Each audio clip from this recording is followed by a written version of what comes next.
Hi guys, एक बार फिर से आप सभी लोगों का वायर्स क्लास में बहुत बहुत स्वागत है। तो दोस्तों, राजीव प्रकाशन अंसाल पेपर का छदत 2023।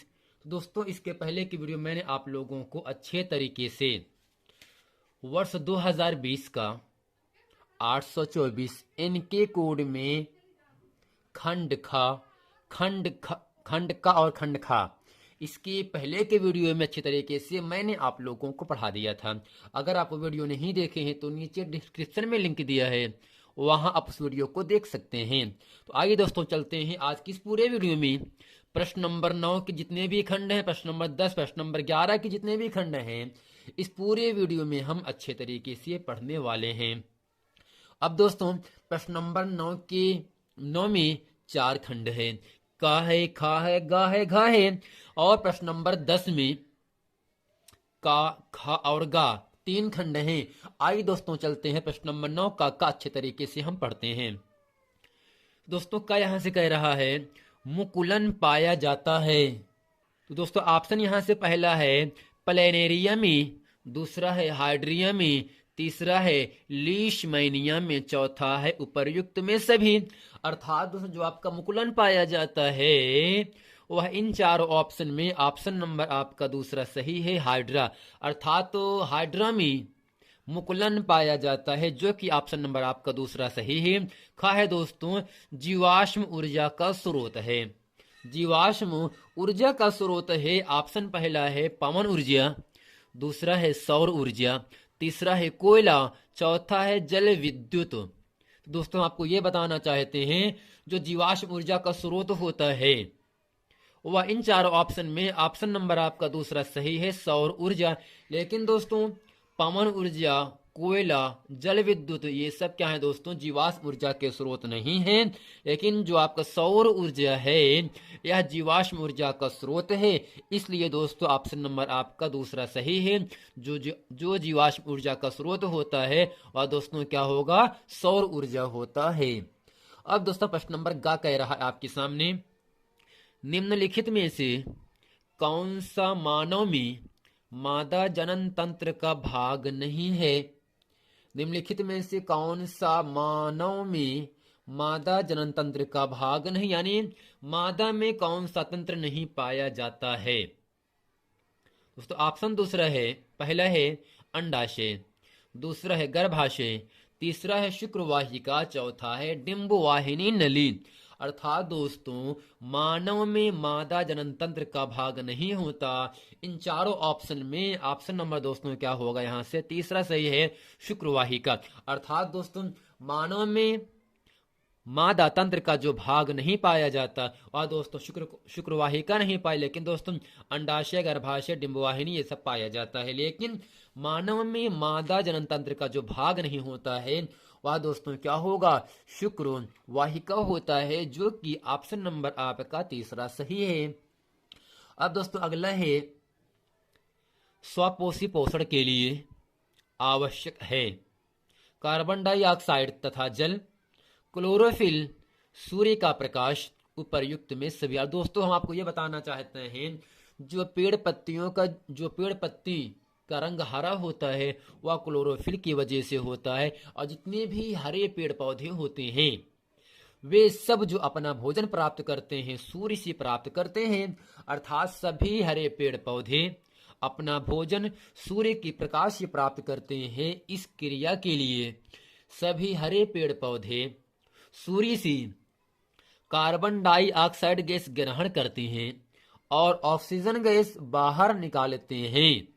इस क्रिया को दोस्तों क्या कहते हैं, प्रकाश संश्लेषण की क्रिया कहते हैं। अर्थात सभी हरे पेड़ पौधे अपना भोजन सूर्य से प्राप्त करते हैं। इस क्रिया के लिए वे कार्बन डाइऑक्साइड गैस ग्रहण करते हैं और ऑक्सीजन गैस मुक्त करते हैं, बाहर करते हैं।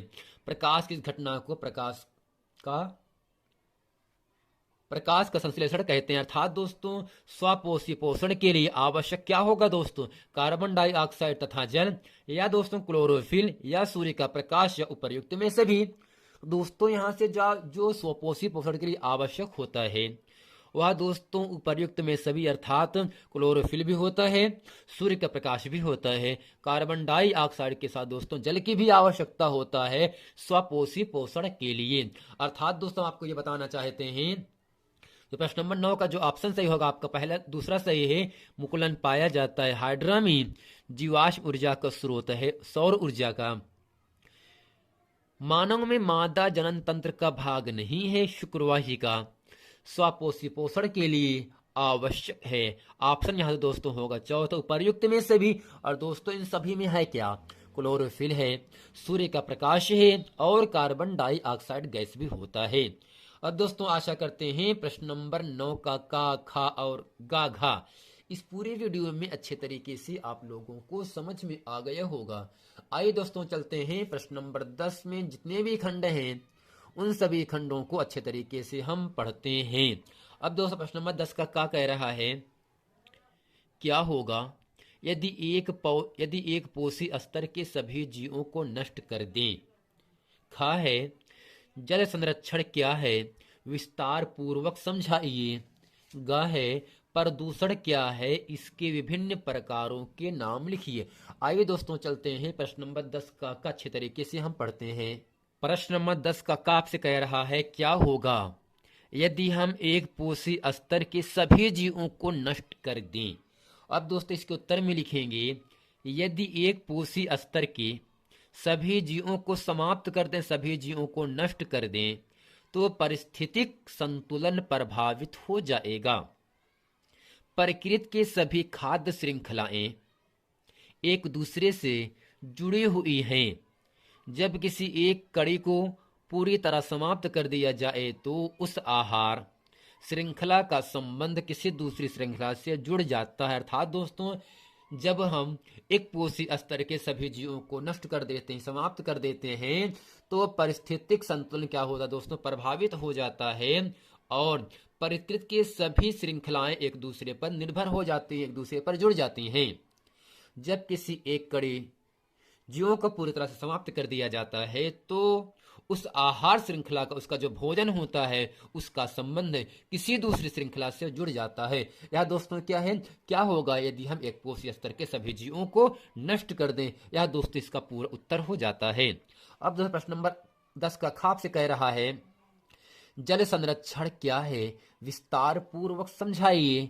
अब इसमें लिखेंगे, जल संरक्षण का अर्थ है जल के प्रयोग को, जल के इस्तेमाल को घटाना एवं सफाई, निर्माण एवं कृषि आदि के लिए अवशिष्ट जल का पुनः चक्रण, रिसाइकलिंग करना, धीमी गति के शावर हेड्स, कम पानी गर्म करने के कारण कम ऊर्जा का प्रयोग होता है और इसीलिए इसे कभी कभी ऊर्जा कुशल शावर भी कहा जाता है। अर्थात दोस्तों जल संरक्षण का जो अर्थ होता है, जल के प्रयोग को कम करना, जल के कम इस्तेमाल करना, कम मात्रा में आप उसको अच्छे तरीके से यूज कर सको, और उसकी सफाई, निर्माण एवं कृषि आदि के लिए अवशिष्ट जल का, जो गंदे जल होते हैं, अवशिष्ट जल का पुनः चक्रण का मतलब दोस्तों के रिसाइकलिंग करना, धीमी गति के शावर हेड्स, कम पानी गर्म करने के कारण